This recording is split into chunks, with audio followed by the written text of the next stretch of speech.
In this video, I'm going to teach you how to change loot filter in POE2. It's a very easy process, so make sure to follow along. A loot filter is an extremely convenient tool to have when you reach the endgame of POE2. It allows you to hide specific undesirable items and highlight items that you want for a particular build or overall. And if you go over to the game options at any points under the game category, you will see it here, item filter.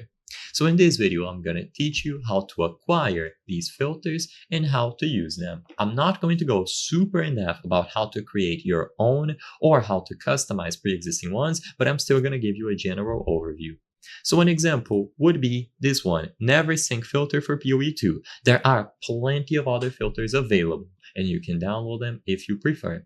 For this video, I'm showing you how to use this one that is made by someone available on GitHub. So look for Never Sync Dev and then Never Sync filter for POE2. This is how it looks like, and it will have different styles. All that you have to do is download the filter file. So you will download this zip here. As you saw, you go to the right side of the screen, click on zip and then source code, and it will include all of these.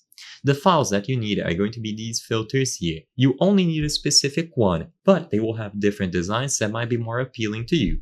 They will have Zen styles, dark mode styles, custom sounds, cobalt, and then all of these variations here. Now, click on this icon to open the folder where you must place your loot filters, and then drag any of these filters that you see here into this folder.